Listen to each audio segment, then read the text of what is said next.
주신 그 고마움으로 한 달간 하나님 은혜 가운데에 또 평안을 얻고 또 쉼을 얻고 또 새 힘을 얻고 또 여러 교회도 탐방하면서 하나님께서 주신 은혜를 많이 경험하고 돌아오게 되었습니다. 하나님께 감사드리고 우리 기도해 주신 성도님들께 감사드립니다. 오늘은 나를 살아나게 하소서라는 제목으로 하나님의 말씀을 전하겠습니다. 여러분, 우리가 교회에서 성경 퀴즈 같은 거를 하면은 꼭 빠지지 않고 나오는 그러한 퀴즈 문제가 있습니다. 그것은 성경 66권 중에서 절수가 가장 많은 장은 어디입니까? 이런 질문이에요. 여러분 어디일까요? 우리가 방금 읽었던 시편 119편이 가장 절수가 많은 그런 장입니다. 무려 176절이나 있으니까 말이죠. 그러니까 이 119편을 한 장 읽으려고 하면 한 장 뭐 그까짓 것 하고 읽다가 뭐 이렇게 많아 하고 깜짝 놀라게 되는 거죠. 그런데 이 119편의 176절을 읽다 보면은 반복되는 그런 관용구가 나와요. 반복되는 단어가 나오는데 그것은 나를 살게 하소서라는 그러한 말입니다. 이 나를 살게 하소서라는 이 말이 5번 반복되어서 나오는데요. 5번 반복되는 게 뭐 대단합니까? 라고 생각하실지 모르겠지만은 유대인들은요, 문헌에 또는 문서에 기록을 할 때에 5번 적는 일은 거의 없습니다. 그러니까 어떤 일들에 대해 강조를 하려면 내가 진실로 너희에게 이르노니 할 때 그 진실로를 2번 반복하면 강조한다는 그런 의미예요. 그런데 헛되고 헛되다 할 때 뭐 3번 강조하다, 3번 강조하면은 굉장히 강조하는 겁니다. 그런데 5번 반복했죠. 나를 살게 하소서. 5번 강조했다는 것은 그만큼 이 시인의 마음이 자신의 이 마음이 어떠한 마음인지를 강조하고 보여주고 싶어서 그렇게 5번이나 반복했다라는 것을 알 수가 있는 거죠. 그런데 이 시인이 나를 살아나게 하소서라고 고백했을 때 이 고백은 우리말 성경으로 번역될 때에는 좀 점잖은 표현으로 나를 살아나게 하소서 이렇게 말씀하였지만 사실 이 시를 기록할 때에 이 시인의 마음은 너무나 괴롭고 힘들었기 때문에 나를 살아나게 하소서 이런 점잖은 표현보다도 하나님, 저 정말 괴로워 죽겠습니다. 어떻게 해야 합니까? 어떻게 살아야 합니까? 이렇게 탄식하는 그런 기도였을 거예요. 우리 부산말로 하면은 이런 말이 아닐까 싶습니다. 하나님, 힘들어 못 살겠습니다. 제발 좀 도와주십시오. 이 말을 바꾸면 아따 하나님요, 사는 게 와 일이 됩니까? 제가 좀 연구 좀 했죠? 아우 하나님, 왜 이렇게 사는 게 됩니까? 하면서 하나님께 호소하는 게 나를 살아나게 하소서 이런 말이라는 거죠. 이것을 5번 반복했다라는 거예요. 여러분, 히브리 사람들의 이 정서를 볼 때 5번 강조했다는 것은 그만큼 강조하고 싶은 것이고 하나님께 그만큼 내가 간절하게 호소한다는 그런 뜻이거든요. 그러면 어떤 구절에서 시인은 자신의 힘든 마음을 표현했을까요? 먼저 25절과 107절 말씀을 보겠는데요. 시편 119편 25절에서 시인은 말하길 내 영혼이 진토에 붙어 싸우니 주의 말씀대로 나를 살아나게 하소서라고 말했어요. 내 영혼이 진토에 붙어 싸우니, 이 진토라는 것은 땅을 말하기도 하고 어떤 학자들은 지옥을 말하는 것이다 라고 이야기도 합니다. 그러니까 땅에 바짝 붙어서 자기가 죽을 지경이 되었으니 하나님 도와주세요 하고 간절하게 기도한다는 그런 뜻이겠죠. 그리고 107절 말씀을 보면요, 우리 같이 한번 읽어볼까요? 시작. 나의 고난이 매우 심하오니 여호와여 주의 말씀대로 나를 살아나게 하소서 그랬습니다. 그런데 이 25절과 107절 말씀에 공통된 단어 나를 살아나게 하소서라는 말 말고도 공통된 단어가 있는데 그것은 말씀대로라는 거예요. 한번 따라 하시겠습니다. 말씀대로. 그러니까 이 시인은 내가 나의 영혼이 다시 살아날 수 있는 것은 하나님의 말씀대로 사는 것이고 하나님의 말씀을 받아서 사는 것이라는 것을 알게 되었던 것이죠. 그래서 하나님의 말씀, 그 말씀이 나를 살린다는 겁니다. 여러분 그런 경험하실 적 있습니까?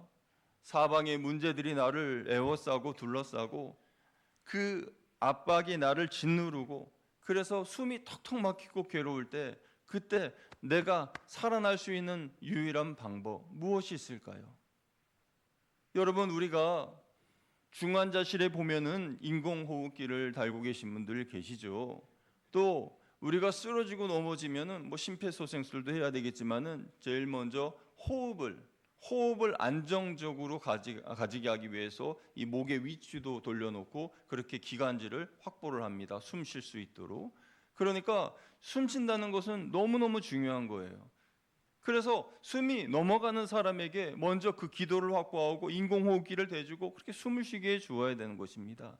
여러분 하나님의 말씀은요 인공호흡기와 같은 거예요. 그래서 숨이 탁탁 막히고 괴롭고 힘들고 문제로 인하여서 해결해야 할 방법을 모르는 분들은 인공호흡기인 하나님의 말씀을 여러분의 마음에 대셔야 할 줄로 믿습니다. 그래서 그 말씀이 나의 숨통을 틔워주는 것입니다. 하나님의 말씀은 나로 숨쉬게 할 뿐만 아니라 한 번뿐인 인생 우리가 가야 하는 그 길을 안전한 길로 갈 수 있도록 인도해주는 나침반 역할을 한다는 것입니다. 여러분 그래서 하나님의 말씀대로 사는 삶이 복된 삶입니다. 우리 옆에 계신 분과 인사하겠습니다. 하나님 말씀대로 사는 삶이 복된 삶입니다. 인사하겠습니다. 하나님 말씀대로 사는 삶이 복된 삶입니다. 아멘. 여러분 그래서 우리는 내 영혼이 다시 살아나게 하기 위해서 첫째로 말씀을 적용하고 실천하며 살아야 합니다. 따라하시겠습니다. 말씀을 적용하고 실천하며 삽시다.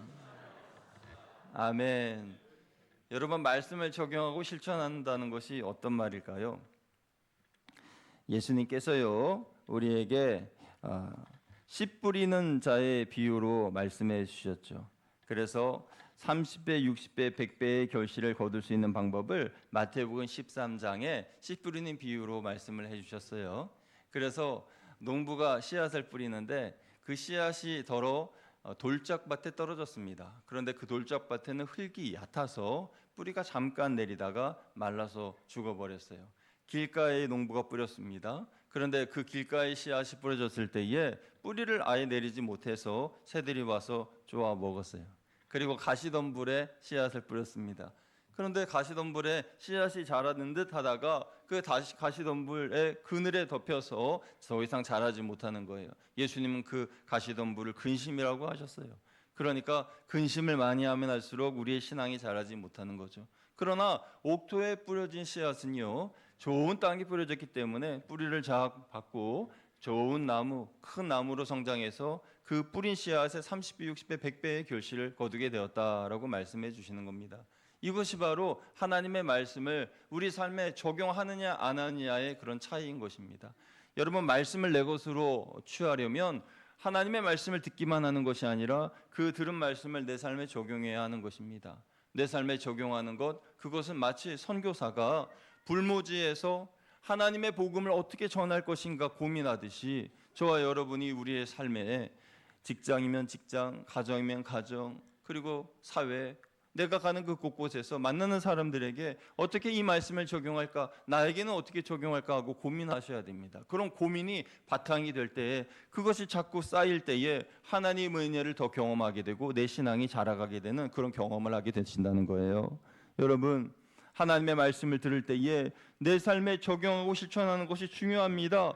그래야 말씀이 내 것이 됩니다. 그래야 내가 살아있는 성도가 되는 거예요. 여러분 우리는 다 원합니다. 어제보다 나은 오늘의 삶을 원합니다. 오늘보다 나은 내일의 삶을 원합니다. 그래서 우리가 그러한 삶을 살아있는 삶이라고 말하죠. 우리가 점점 더 잘되고 하나님 은혜 가운데 복을 받고 그렇게 살아있는 삶을 사는 거예요. 그 삶을 다 원하고 있지 않습니까? 그래서 친구들끼리 가끔 만나면 하는 말, 부사말 뭐예요? 살아있네. 살아있네. 어유 친구 살아있네. 그렇게 얘기하지 않습니까? 살아있다는 것은 야, 너 아주 괜찮구나. 야, 보기 좋다. 폼 나네. 뭐 이런 말이겠죠. 그러면서 그래서 살아있네라고 얘기하는데요. 그런데 우리가 우리의 외적인 모습은 살아있는 모습으로 보여주고 싶은 마음은 많이 있는데 우리의 내면의 모습, 나의 영혼, 이 모습에 대해서 우리가 살아있는 그리스도인, 살아있는 성도로서의 모습을 과연 가꾸고 있는가? 무관심한 채 살아가고 있진 않는가라는 것입니다. 여러분, 그러면 어떻게 해야 우리의 죽은 영혼을 다시 살릴 수 있을까요? 오늘 본문 시인은 하나님의 말씀이 나를 살린다고 고백했어요. 우리 25절과 107절 말씀 아까 읽었지만 다시 한번 더 읽어보겠습니다. 이어서 시작. 내 영혼이 진토에 붙어 싸우니 주의 말씀대로 나를 살아나게 하소서.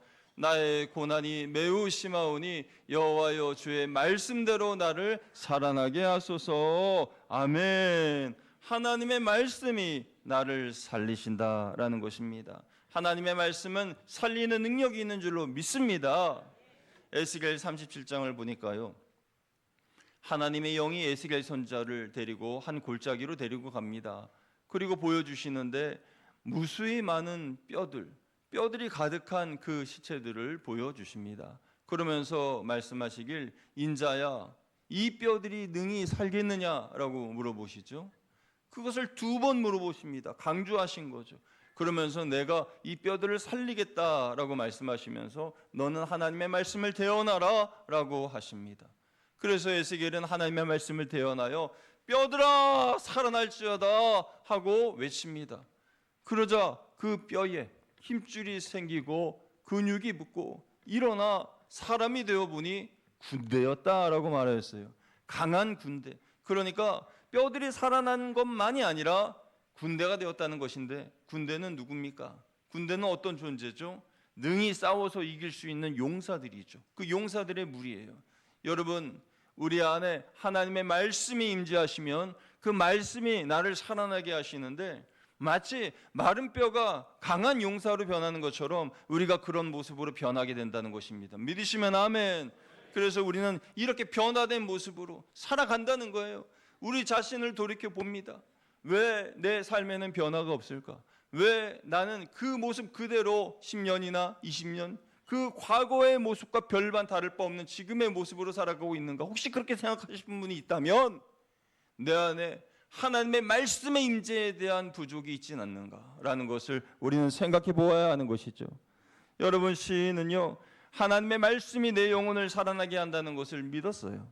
여러분 중에 무언가 돌파구를 찾는 분이 계시다면 말씀 앞으로 나아가시기 바랍니다. 그리고 그 말씀을 내 삶에 적용하기 위해서 몸부림쳐 보시기 바랍니다. 하나님의 말씀은요, 듣는 것으로만 끝나는 것은 아닙니다. 듣는 것으로 끝났다고 그 말씀이 나의 말씀이 되는 것이 아니에요. 여러분은 교회에 오실 때에 하나님의 말씀 중에 내게 주신 말씀이 무엇일까 하는 그런 기대감을 가지고 오십니까? 주일에 하나님의 말씀이 선포될 때에 오늘은 하나님께서 나에게 어떤 말씀을 주실까 하는 그런 기대감을 가지고 오시냐는 말이에요. 그런 기대감이 있어야 됩니다. 하나님께서 내게 어떤 말씀을 주실까? 하나님께서 내게 주시려고 하시는 말씀은 무엇일까? 그 말씀을 받고 우리가 직장이나 가정이나 돌아가서 그곳에서 하나님의 말씀을 뿌려야죠. 하나님의 말씀대로 살아야죠. 그래야지 내 모습이 변하고 나의 삶이 새로워지는 것입니다. 하나님의 말씀을 마음에 새기고 그 말씀을 내게 적용할 때에 내 영혼이 다시 건강해지고 새로워진다는 거예요. 우리는요, 가끔 설교를 들을 때에 그 말씀을 내게 적용하기보다 이 설교는 아무개가 들어야 하는데 그런 생각을 할 때가 있어요. 그렇지 않습니다. 말씀은 남에게 적용하는 것이 아니라 나에게 적용하는 거예요. 내 말씀으로 받아야 하는 것입니다. 그래서 겸손한 마음으로 오늘의 말씀은 나에게 주신 하나님의 말씀이야 라고 받을 때에 내 안에 새로움과 변화가 있게 되는 것입니다. 사랑하는 여러분, 신앙생활을 하면서 우리 삶에 변화가 있기를 원합니다. 그 말씀을 내 삶에 적용하시기를 바랍니다. 만약에 말씀을 내 삶에 적용하지 않고 귀로 듣기만 한다면 지식은 점점 많아지는데 변화는 없어요. 그러니까 신앙의 불균형이 생기게 되는 겁니다. 하나님의 말씀을 받고 그 말씀을 내 삶에 그대로 적용하는 여러분 되시기를 주님의 이름으로 축복합니다. 나를 살아나게 하는 것, 그것은 하나님의 말씀이라는 거예요. 이것을 시인은 알고 삶에서 실천하고 적용했다는 거죠. 또 시인이 오늘 우리에게 전하는 귀한 교훈의 또 다른 하나는 자신의 영혼을 살리기 위하여서 하나님의 의로움과 인자하심을 믿었다라는 것입니다. 시편 119편 40절과 88절인데요.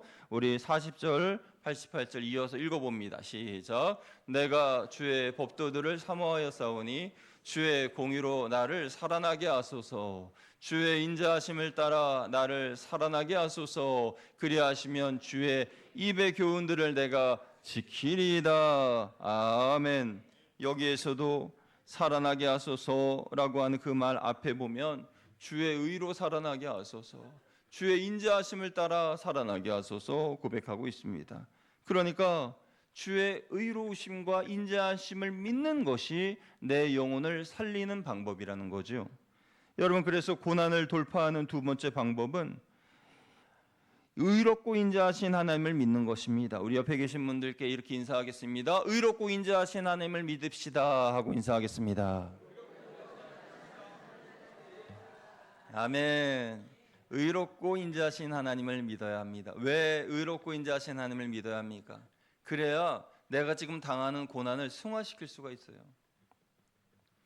하나님이 내게 주시는 고난, 또 내가 잘못해서 당하는 고난도 있을 수가 있겠죠. 그리고 사탄이 우리에게 가져다 준 고난도 있을 수 있을 겁니다. 그런데 이 고난을 우리가 겪을 때에 하나님의 의로우심과 인자하심을 우리가 믿지 못하면 온 세상이 다 까맣게 보이는 거예요. 나를 사랑해주고 나를 위해 주었던 가족들조차도 내 편이 아니라고 생각합니다. 세상의 모든 사람들을 다 내 원수라고 생각하는 거예요. 모두가 다 나를 손가락질하고 있다라고 생각을 하는 겁니다. 그리고 세상에 오직 나만 남았다고 생각하면 얼마나 외롭습니까? 그런데 어둠 속에 갇히게 되면, 우울증에 갇히게 되면 그런 생각이 드는 거죠. 그런데 그때 아니야, 하나님은 의롭고 인자하신 분이셔. 하나님은 내 인생을 이렇게 망치시는 분이 아니지. 하나님은 분명히 나를 향한 선한 계획이 있으시단 말이야. 그런 하나님의 의로우심과 인자하심에 대한 믿음이 있다면 내가 깜깜한 동굴에 있을지라도 그 깜깜한 동굴에 한 줄기의 빛이 내려오는 거예요. 내가 어둠의 깊은 터널 가운데 갇혀 있을지라도 한 줄기의 밝은 빛을 발견하게 되는 거예요. 그러면 그 밝은 빛을 따라서 헤쳐나가면 그러면 그 밖으로 나아갈 수가 있는 거죠. 마찬가지로 우리의 마음에 어둠과 깜깜한 동굴과 터널 같은 곳에 갇혀 있다 할지라도 우리는 기억해내야 합니다. 그래, 하나님은 나를 사랑하시지. 하나님은 의로우신 분이시고 인자하신 분이야. 하나님이 나를 이렇게 망치실 리가 없어. 하나님은 나에게 좋은 것을 예비하고 계신다. 이런 생각을 하게 되면 한 줄기 밝은 빛이 내게 쫙 임하는 거예요. 그러면 그 빛을 보고 헤쳐나가면 되는 것입니다. 그래서 이 시인은 첫째는 하나님의 말씀으로 자신의 영혼을 살렸고, 둘째로는 하나님의 의로우심과 인자하심을 믿음으로 자신의 영혼을 살렸습니다. 여러분, 우리가 신앙에 슬럼프에 빠질 때가 있어요. 슬럼프에 빠지는 그 순간 우리는 기억해야 합니다. 하나님의 의로우심과 인자하심, 그것을 우리는 기억해야 하는 것입니다. 하나님은 의롭고 인자하시기 때문에 언제나 내게 좋은 결과를 주십니다. 믿으시면 아멘. 그것을 믿을 때에 내가 고난 중에 있어도 그 고난을 이겨낼 수가 있고, 하나님은 나를 이롭게 하시는 분이시기 때문에 지금의 그 고난의 기간을 믿음으로 이겨낼 수 있고 참아낼 수가 있는 것입니다. 여러분, 하나님은 나를 이롭게 하는 분이십니다. 하나님의 은혜 아래 우리가 거할 수 있으려면 하나님의 인자하심을 믿어야 합니다. 여기서의 인자는 히브리어로 헤세드입니다. 제가 여러분들에게 헤세드의 사랑에 대해서 여러 번 말씀을 드렸을 겁니다. 이 헤세드는 인간의 사랑과는 차원이 다른 하나님의 무조건적인 사랑이에요. 그래서 이 헤세드의 사랑이 우리에게 임한 그 대표적인 징표는 예수 그리스도의 십자가의 구속의 사건입니다. 예수님께서 십자가에 달려 죽으신 것이 하나님의 헤세드의 사랑을 우리에게 보여주신 것이라는 거죠. 여러분, 하나님께서는 이러한 사랑을 가지고 우리와 함께 하십니다. 우리는 헤세드의 사랑을 믿어야 합니다. 그 인자하심을 믿어야 합니다. 그러면 지금의 상황을 이겨낼 수가 있는 거예요. 하나님은 우리의 상황을 새롭게 바꾸실 수 있는 능력의 하나님이십니다. 그리고 하나님은 너무너무 좋으신 하나님이시라는 거예요. 믿으시면 아멘. 하나님은 너무너무 좋으신 하나님이시라는 겁니다. 이것을 우리는 잊어서는 안 되는 거예요. 그러므로 여러분, 하나님의 의로우심과 하나님의 인자하심을 믿으신다면 더 이상 낙심하는데 여러분의 시간을 소비하지 마시기 바랍니다. 낙심하고 근심하는데 여러분의 아까운 시간을 소비하시지 마시기 바래요. 여러분이 하나님의 의로우심과 인자하심을 믿는다면 더 이상 낙심하지 말고 오직 하나님께서 말씀을 통해 내게 주시는 그 은혜, 그 은사, 그 믿음, 그 구원, 그 은총을 의지하며 나아가는 저와 여러분 다 되시기를 주님의 이름으로 축복합니다. 세 번째로요, 나의 영혼을 살리는 방법은 주의 길에서 벗어나지 않는 것입니다. 우리 옆에 계신 분에게 한 번 더 인사합니다. 주의 길에서 벗어나지 맙시다. 인사하겠습니다. 아멘. 주의 길에서 벗어나면 안 되는 거예요. 여러분, 복 있는 사람은 어떤 사람일까요? 정답은 주의 길에서 벗어나지 않는 사람입니다. 시편 119편은 복 있는 사람이 어떤 사람인지에 대해서 주시는 하나님의 말씀이죠. 여러분, 성경에서 말하는 복, 그 복은 에스르라는 단어인데 그 단어의 뜻은 똑바로 나아가다입니다. 여러분, 우리가 생각하는 복은 많은 물질을 주시는 것이 복이고, 건강한 것이 복이고, 그리고 자녀들이 잘 되는 것이 복이다, 이런 생각을 합니다. 물론 그것은 하나님이 복을 주실 때에 받는 부수적인 복들이에요. 그런데 진짜 복, 그 구약 성경에서 말씀하는 에스르라고 하는 그 진짜 복은요, 똑바로 나아가는 게 복이에요. 어디를 향해 똑바로 나아가는 겁니까? 하나님을 향해 똑바로 나아가는 것. 하나님이 주신 그 복된 믿음의 길을 똑바로 나아가는 것, 그것이 바로 하나님이 주시는 복이라는 거예요. 에스르라는 거예요. 그러면 죄는 무엇일까요? 죄는 하마르티아라는 단어인데, 하마르티아는 이 관역을 벗어나다, 이 정도에서 벗어나다라는 거예요. 아까 말씀드린 복은 똑바로 나아가다이고, 하나님이 말씀하신 죄라는 하마르티아는 벗어나다라는 거예요. 그러니까 하나님이 보여주신 그 믿음의 길을 온전히 똑바로 걸어가야 되는데 그 길에서 벗어나요. 세상의 유혹을 받아서, 탐욕으로 인하여서, 물질의 유혹으로 인하여서, 사람으로 인하여서 하나님이 가라고 하신 그 길로 안 가고 곁길로 빠져갑니다. 그럼 그것이 죄라는 것입니다. 여러분, 우리는요, 복 있는 사람으로 살아가야 할 텐데 그러려면 주의 길을 벗어나지 않고 주님이 보여주신 그 길을 똑바로 걸어가야 됩니다.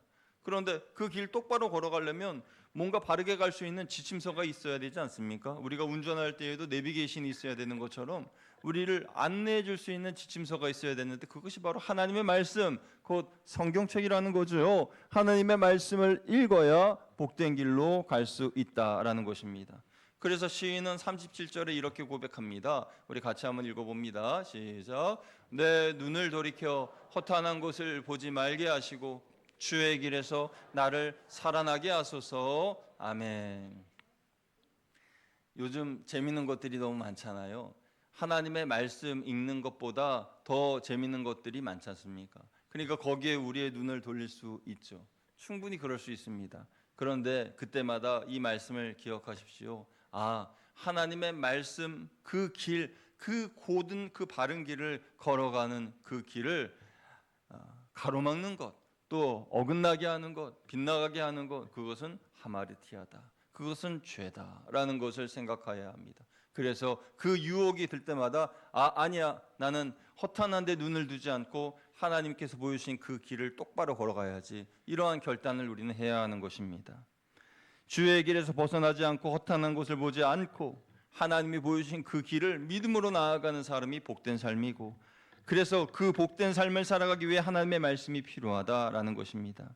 만약 하나님의 말씀을 나의 삶의 지침으로 삼지 않고 하나님이 보여주신 그 길을 걷지 않고 다른 길을 가려고 하는 사람, 그런 사람은 어떻게 될까요? 예수님께서 누가복음 18장에 그런 사람에 대하여서 말씀하였는데, 누가복음 18장을 보면 불의한 재판관의 이야기가 나옵니다. 우리 이 누가복음 18장의 불의한 재판장은요, 하나님의 말씀을 내 삶의 기준으로 삼지 않고 자기 감정이나 재물을 삶의 지침으로 삼는 사람이에요. 그래서 예수님은 그를 불의하다라고 말하였습니다. 이 불의한 재판장은 어떤 사람이냐 하면 사람을 존중하지 않습니다. 고아와 과부 같은 힘없는 사람들을 멸시합니다. 그리고 그들에게 어떤 권리, 약한 자들이 받아야 할 그 권리를 보호해 주지 않습니다. 자신이 누리는 권력, 그것을 자신이 얻은 것이라고 생각하고 그 주인이신, 권력의 주인이신 하나님을 경외하지 않습니다. 그래서 결국 사람들을 도와주는 것은 뇌물이나 어떤 편법에 의하여서 사람을 도와주는 사람이 바로 이 누가복음 18장의 불의한 재판관이에요. 그래서 어느 날 한 과부가 자신을 도와달라고 왔는데 만나주지 않습니다. 이야기를 들어주지 않습니다. 이유는요, 뇌물을 가지고 오지 않았기 때문이죠. 그런데 지금도 이러한 사람들이 많이 있어요. 꼭 재판관이 그렇다는 뜻이 아니라 우리의 삶에 이렇게 뭔가 자신에게 이득이 생기지 않으면 도와주지 않으려고 하는 그런 사람들이 있다는 것입니다. 자기는 하나님께 은혜와 사랑과 무한한 햇세대의 사랑을 공급받았으면서 자신은 베풀지 않는 그런 사람들이 있다라는 것입니다. 그러한 사람을 예수님은 불의하다라고 말하였습니다. 그 불의한 것 중에 가장 큰 것은 하나님의 말씀을 삶의 기준으로 삼지 않았기 때문이라는 거예요. 그러나 반대로 시편 119편의 시인은 자신의 삶이 힘들고 피곤하고 어렵지만 그럼에도 불구하고 하나님의 말씀을 삶의 기준으로 삼고 사는 사람입니다. 그래서 어긋나지 않고 하나님께 칭찬받는 사람이요, 복받는 사람이요, 자신의 영혼을 살리고 세운 사람이라는 것이죠. 그래서 119편은 환난 중에 있는 한 사람이 어떤 방법으로 고난을 이겨냈는지를 잘 기록한 책입니다. 그래서 여러분 혹시 어려움 가운데 있는 분 계시면 이 시편 119편을 정독해 보세요. 천천히 말씀을 계속 반복해서 한 번 읽고 또 다시 한 번 더 읽고 한 번 더 읽고, 그러면 그 시인이 어떻게 삶의 어려운 문제를 해결해 냈는지를 발견하게 될 것입니다. 오늘 제가 말씀드린 두 가지는, 첫째, 하나님의 말씀으로 자신의 영혼을 살려냈다. 또 자신이 하나님의 의로우심과 인자하심을 믿었기 때문에 자신의 영혼을 살려냈다라는 것입니다. 여러분, 우리는요, 하나님의 말씀을 사모하는 마음을 가지고 받아야 합니다. 지금 우리 교회는 신앙훈련 프로그램을 준비하는 가운데 있습니다. 새봄을 맞아서 교회에서 여러분의 신앙 성장을 위한 훈련 사역을 준비하였습니다. 그래서 주보를 보시면요, 여러분 주보 한번 보실까요? 주보의 성경 공부란을 보시면 이 새봄맞이 훈련 사역 안내해서 주일 신앙 성장반 해서 A반, B반, C반, D반, 그리고 화요 남자 독서 모임, 모교 체인저 리더십, 이렇게 준비한 가운데 있습니다. 지금 자세히 설명은 못 드리지만 여러분, 우리가 교회에서 준비한 이 성경 공부 모임을 그냥 흘려보내지 마시고 내 신앙에 좋은 그런 신앙 성장의 기회로 삼고 여러분 모두 다 참여하시길 바랍니다. 그래서 시간대도 이 주일 오후 예배 끝난 후에 모든 사역과 모든 예배가 끝나고 여러분 여유로우실 때에, 그때에 하나님의 말씀에 더 집중하여 나아가자라는 차원에서 이 시간을 만들게 된 거예요. 여러분, 나의 신앙 성장을 위해 여러분의 시간을 투자해 보시기 바랍니다. 아까 말씀드렸습니다. 우리는 외적인 모습에 살아있는 모습은 보이고 싶어 하지만은 나의 내면의 살아있는 모습에 대해서는 관가하고 무관심한 그런 우리들의 모습임을 보게 됩니다. 그래서 우리의 영혼을 한번 갖고 보자고요. 우리의 영혼을 한번 살려내 보자고요. 우리의 삶의 변화를 한번 만들어 보자고요. 그래서 하나님의 말씀을 열심히 읽고 또 하나님의 말씀을 읽은 그 말씀을 내 삶에 적용하고, 그렇게 내가 살아갈 때에 내 삶에 어떤 변화가 일어나는지 한번 체험하기를 원합니다. 또 하나님께서 주신 이 귀한 성경 공부 또 신앙 훈련 과정을 잘 받아서 내 신앙에 영적인 도약이 있기를 주님의 이름으로 축복합니다. 여러분, 말씀을 내 삶에 적용하면 그러면 내 영혼이 살아날 뿐만 아니라 하나님 나라 갈 때까지, 하나님께서 천국 갈 때까지 소망 가운데에, 비전 가운데에 우리를 인도해 주신다는 거예요. 천국 백성으로 사는 방법을 이 땅에서 깨닫게 되는 겁니다. 그래서 이 땅에 살 때에 어떤 재물로서 어떻게 살아가야 할지, 사람들과의 관계는 어떻게 살아가야 할지 다 하나님 말씀에 기록되어 있습니다. 그래서 말씀을 내 삶에 적용해야 하는 것이죠. 그러면 미래의 복된 소망으로 가득 차게 될 것입니다. 우리는 하나님께 복받은 성도로서 더 말씀을 사랑하는 하나님의 사람들이 되어야 되겠습니다. 말씀을 사랑하고 말씀을 내 삶에 적용하기를 원하시는 분들만 아멘, 아멘. 네, 그렇게 살아가시는 우리 모두가 되기를 주님의 이름으로 축복합니다. 함께 기도하겠습니다. 하나님 아버지, 나의 신앙 성장을 위해서 나의 시간을 투자하고 하나님의 말씀과 동행하면서 하나님의 의로우심과 인자하심을 묵상하고 깨달아 알게 하여 주시옵소서. 그때에 우리는 더 말씀을 귀하게 여기고 하나님을 더 사랑하게 될 줄로 믿습니다. 우리의 영혼이 살아나고 하나님의 말씀으로 충만해지는 복된 3월 한 달이 될 수 있도록 인도하여 주옵소서. 우리 주 예수 그리스도의 이름으로 감사하며 기도드리옵나이다. 아멘. 함께 찬송